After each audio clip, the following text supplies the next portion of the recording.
정부가 소상공인 회복 및 재기 지원 방안을 발표했습니다.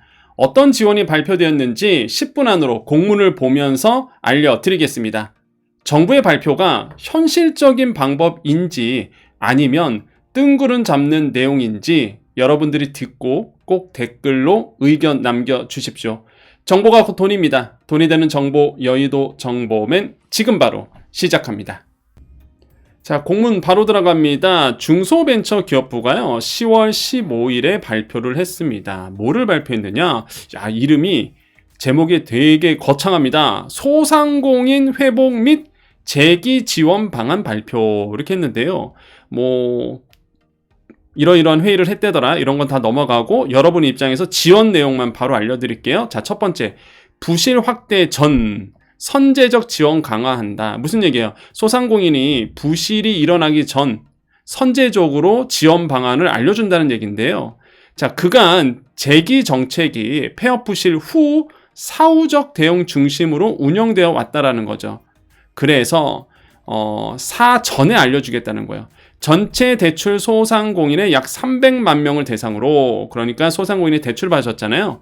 이런 분들이 300만 명인데, 자, 이런 300만 명을 대상으로 부실 위험을 모니터링한다. 이 사람이 부실해질까, 연체할까, 이런 것들을 모니터링, 지켜보겠다는 거죠. 그리고 만약에 위험 신호가 발견됐어요. 연체할 것 같아.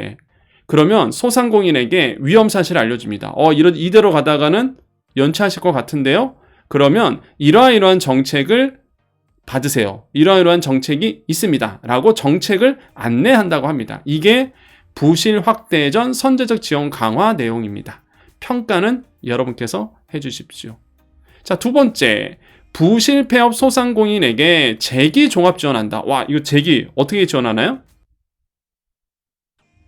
자, 지원 내용은 그렇습니다. 여러분께서 재기 지원 상담을 요청해요. 그러면 소상공인이 필요로 하는 타 기관의 지원도, 그러니까 여러분께서 소상공인 관련 기관에, 정부 기관에 나 도와주세요라고 상담 요청을 하면, 그러면 이제 타 기관 지원도 일괄적으로 해결할 수 있도록 연계해서 알려주겠다는 거예요. 예를 들어서 금융위원회 등의 금융채무조정, 복지, 취업 시스템과 중기부의 폐업 재기 지원 시스템을 연계해서 복합 지원한다. 이거를 확대한다. 이렇게 얘기하고 있습니다. 구체적으로 재기 지원을 받는 소상공인의 금융채무 조정도 필요하다고 판단된 경우에는 서민금융진흥원 신용회복위원회로 소상공인 정보를 전달해서 채무조정 상담, 금융지원을 받도록 돕겠다라는 거죠. 그래서 또한 재기 소상공인의 신속한 개인 회생, 파산 절차를 위해 법원 협력을 강화한다. 이렇게 되어 있습니다. 이게 정부가 생각하는 재기 종합 지원입니다. 평가는 여러분께서 해주십시오. 자, 세 번째, 단계별 지원 강화로 재기 기회 확대하겠다. 이런 얘기입니다. 단계별이 뭐예요? 자, 보겠습니다. 폐업 소상공인의 단계별 지원, 그러니까 폐업했어요. 근데 취업을 하던, 일은 해야 되니까 폐업하고 나서 취업을 하든 재창업을 하던 이 단계, 이 단계별로 지원을 강화하여 재기 지원을 확대하겠다라고 얘기를 하고 있고요. 구체적으로 폐업 부담을 낮추기 위해 점포 철거비 지원 한도를 상향. 자, 어제 제가 말씀드렸습니다. 여러분 안 보신 분들 꼭 보셔야 돼요. 점포 철거비, 일명 폐업지원금이라고 여러분께 많이 알려져 있는데 이게 600만 원입니다. 원래가 400인데 이번 연도 2025년도 2차 추경 들어가면서 200만 원이 임시적으로 더 들어와서 최대 600만 원 된 거고, 자, 내년 정부안은요, 내년 정부 예산안에는 이게 600만 원으로 되어 있습니다. 그래서 내년에도 진행을 한다. 내년에도 점포철거 지원비 지원을 한다. 오늘 여정가족님께서 댓글을 주셨어요. 뭐라고 주셨냐 그러면 내년에도 이 점포철거 지원할까요? 라고 질문 주셨는데요. 자, 공문에 어떻게 써져 있죠? 정부안은 내년에도 600만 원 적혀 있습니다. 요거 꼭 기억하셔야 돼요. 자, 폐업 시 정책자금 일시상환 유예 및 저금리 특례 보증. 자, 이게 뭐예요? 내가 폐업을 하면 정책자금 일시상환 유예를 신청할 수 있습니다. 자, 이거는 예전에 한번 설명드렸어요. 또는 및 저금리 특례 보증. 상환기간을 15년까지 연장해서 특례 보증을 해준다는 겁니다. 자, 이 정책도 발표가 됐죠. 또한 폐업 소상공인을 대상으로 산림치유 등 심리회복 프로그램, 이거는 넘어가죠. 예, 그렇게 직접적으로, 물론 좋죠, 심리회복 프로그램. 근데 직접적으로 영향이 없으니까. 그래서 요거 저금리 특례 보증 상환기간 15년까지 연장해 둔다라는 거 기억하시면 되겠고요. 또한 고용노동부와 협력해서 국민취업제도 지원제도 연계를 확대한다, 이렇게 되고 있는데, 여기 보면 뭐 정부안에 보면 3,000명 지원한대요. 근데 이게 국민취업지원제도가 여러분께서 어떻게 의미를 부여하냐면, 요게 수당이 나오거든요, 수당. 예. 원래 이게 안 됐어요, 연계가. 소상공인 폐업은. 이거는 취업자만 거의 됐었거든요. 근데 이게 지금 와서 국민취업제도와 연계를 해서 이제 수당이 나오는 걸로 되거든요. 그래서 요것도 알아보셔야 됩니다. 그러니까 어려우신 분들이, 이제는 폐업하신 분들이 알아보는 거거든요.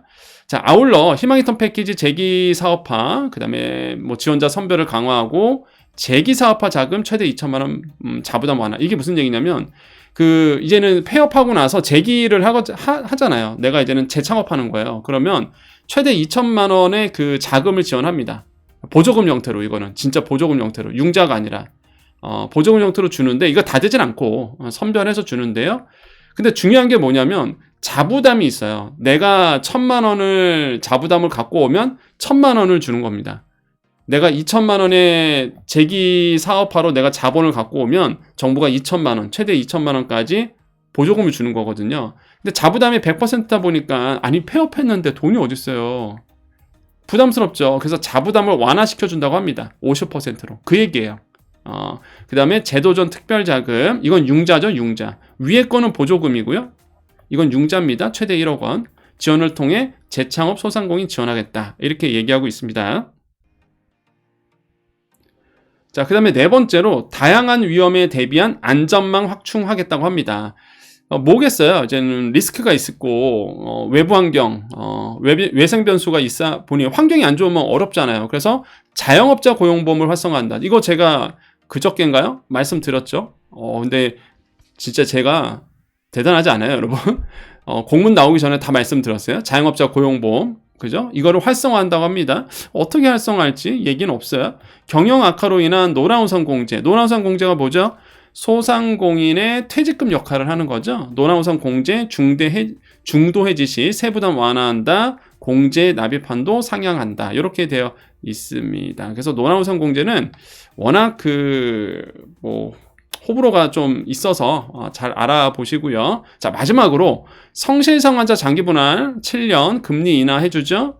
소진공모에서 등 성실상환자 금융지원을 차질없이 이행하고, 그래서 성실상환자에 대한 지원이 너무 없다 보니까 이 성실상환자에 대해서는 장기 분할해준다, 금리 인하해준다, 이거 뭐 다 말씀드렸었어요, 과거에. 정책자금의 소상공인 대안평가 도입, 회수 불가능한 정책자금 채권에 대한 무분별한 시효 연장 중단. 이거 뭐예요? 시효 연장 중단이 뭐예요? 무분별하게. 그러니까 무슨 얘기냐? 그냥 탕감해준다, 그렇게 이해하시면 됩니다. 탕감해준다.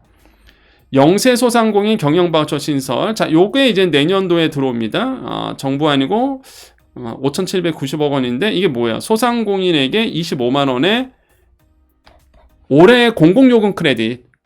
아시죠? 50만 원 줬었잖아요. 올해는 공공요금 크레딧 50만 원인데, 이게 내년에는 이름이 경영안정 바우처로 이름이 바뀌고, 이게 25만 원. 그리고 조건도 깐깐해집니다. 매출은 1억 400만 원, 그러니까 간이가사 기준이죠. 1억 400만 원 이하이신 분들이 받아요. 이게 현재 정부안은 그렇습니다. 정부안은. 그래서 요의 내용이죠. 경영안정 바우처 신설했다. 뭐 오늘 간담회에 참여한 소상공인들은 소상공인 회복 및 재기 지원 방안에 대해 금방 말씀드렸던, 제가 금방 알려드렸던 이거에 대해 현장의 의견이 빠르게 반영된 시적절한 정책이라고 입을 모았다. 여기에 참여한 소상공인들이 금방 우리가 얘기했던 방안에 대해서, 정부의 방안에 대해서 아주 시적절하다라고 입을 모았다고 합니다. 여러분의 의견 어떠십니까? 그래서 제가 여러분의 의견을 구하는 거예요. 이 정말 뭐라고 할까요? 소상공인을 대표해서 모여서 이제 얘기를 나눴을 텐데, 실제 이제는 풀뿌리 이 소상공인 분들 정말 이렇게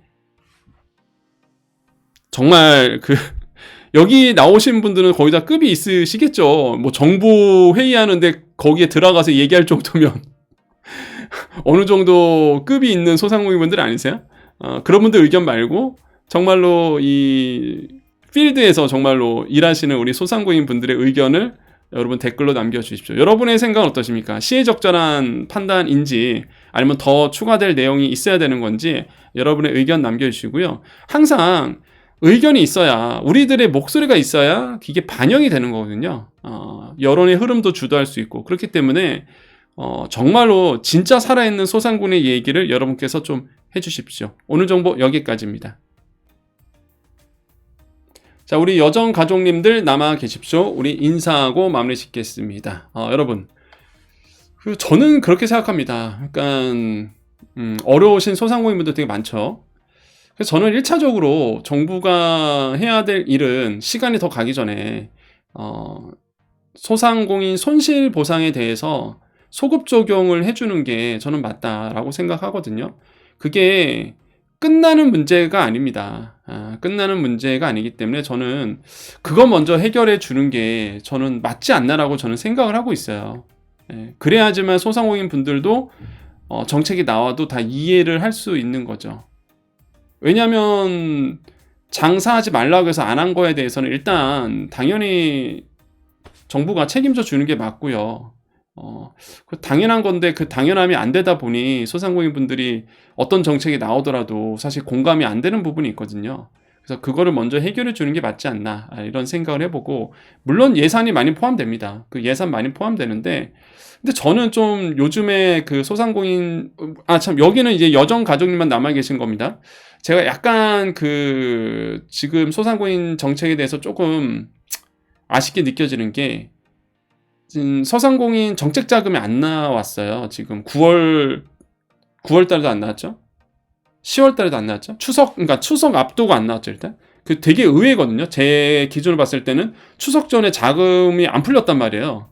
이거 이런 적이 있었나라는 생각이 들고, 지금도 10월 달 지금 거의 중순인데도 소상공인 정책 자금이 안 풀립니다.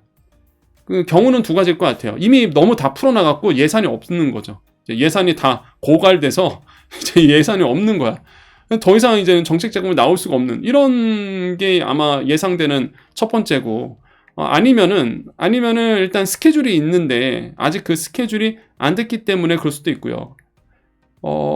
그러진 않겠지만 혹시나 그 이제 정부가